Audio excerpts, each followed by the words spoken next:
Everyone says these Mosko bags were the gold standard, but after 5 years of real-world punishment, are they really worth the hype? Well, after 21,000 kilometers, countless crashes, more drops than my ego would like to admit, what I discover might surprise you.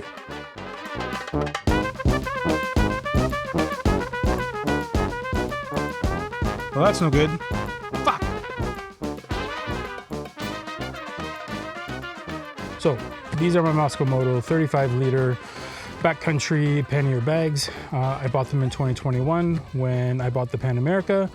And now that the 2025 season is coming to a close, I wanted to give you an update on how these bags are holding up after 5 seasons of abuse, 21,000 kilometers of being drenched, scratched, crushed, dropped, thrown around. Yeah, let's give you a quick look at these bags. All right, so looking at this bag, obviously it's got a little bit of marks and stuff, but you know, the amount of times that I've actually dumped the bike into gravel and stuff, like the fact that it's not super scratched up or any of the stitching, you know, would be damaged in any way.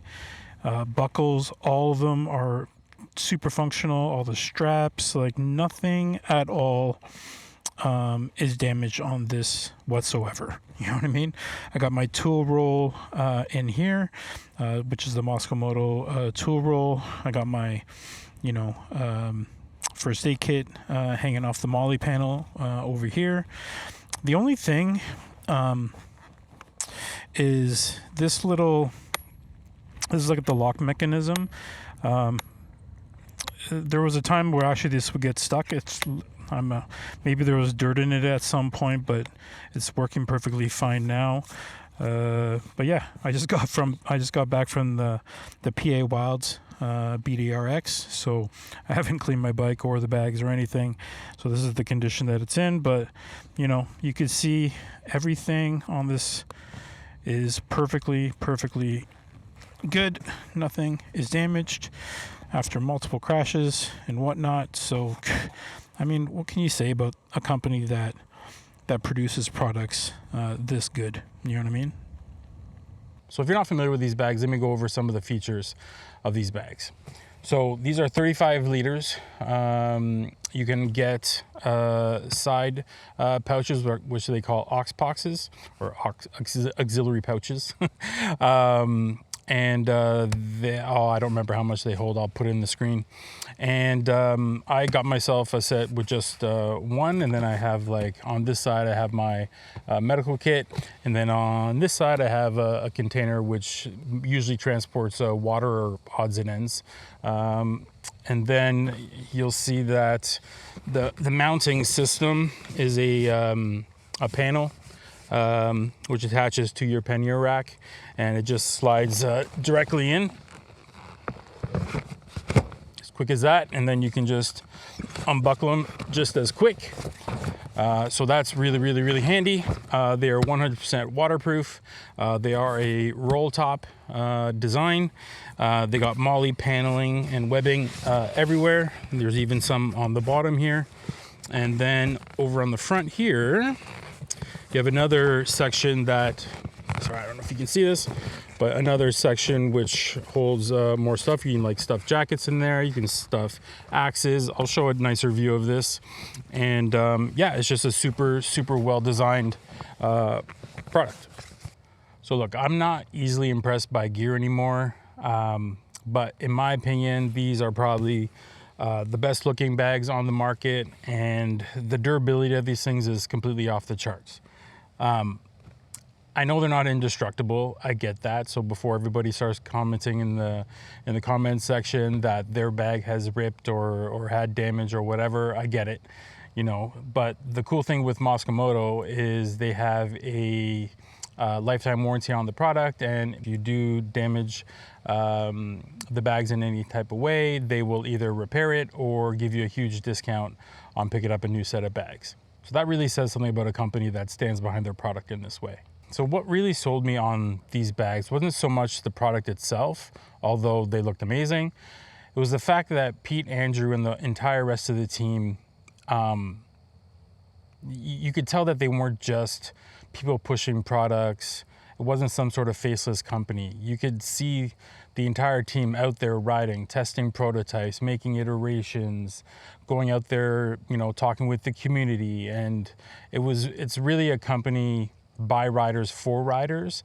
I mean, these guys actually ride, they test out the products when they're going out and doing their rides, so they understand the needs of, you know, the entire community of adventure riders. So that's really, really what sold me on the products. So here's another thing that really sets Mosko Moto apart, and that's iteration. So Mosko Moto will release a bag, they'll release it into the wild, and there's forums and communities where people discuss Mosko Moto products, and Mosko Moto takes all of that feedback and then iterate on the actual product. So this is actually version 2.1, and the current version that you can buy off the website is 2.5. So they're constantly making upgrades, listening to the community, making slight tweaks to certain designs if there's any weak points that they discover over time. That's something that's super interesting about this company. They never stop improving and going for the best product possible. That to me is king. That's amazing. You know, and that's not just marketing hype or whatever. You can actually see them out there testing, iterating. I just absolutely love that about the community and the Mosko Moto company. They have these events now, Dusty Lizards, where they literally directly face-to-face interact with clients and customers. So that's totally awesome. Like, it's just an awesome company all around.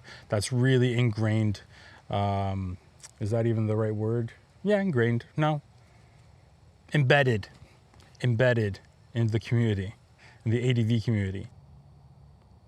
So is Mosko Moto's reputation of being the best in the ADV community for products really deserved? Well, after 21,000 kilometers in 5 years, I can't help but say, yeah. I mean, I don't have a ton of stuff to compare it to, bag-wise, but I mean, I have had other backpacks and other products and stuff, and nothing has been as durable as these things, or done exactly as advertised. So yeah, they're expensive, but they're worth every penny. In fact, I'm pretty sure these bags are gonna outlast my Pan America. Not because it's a Harley, I hear you, or I see what you're doing. But yeah, once I get rid of this bike and I get another one, these bags are gonna come with me for sure, and barring some sort of disaster or major crash or something, knock on wood. Damn it, there's no wood around. I don't even remember what I was saying. It's a beautiful day though. So yeah, so I mean, if you're running Mosko bags on your setup, I would love to hear in the comments about your adventures and your views on Mosko bags. That'd be good to share with other people who are on the fence. But if you are on the fence, trust me, the best money you're ever gonna spend. Yeah, they're expensive, but you know, they're really worth every penny. So that's it for this video. If you liked it, please subscribe, and we will see you in the next one.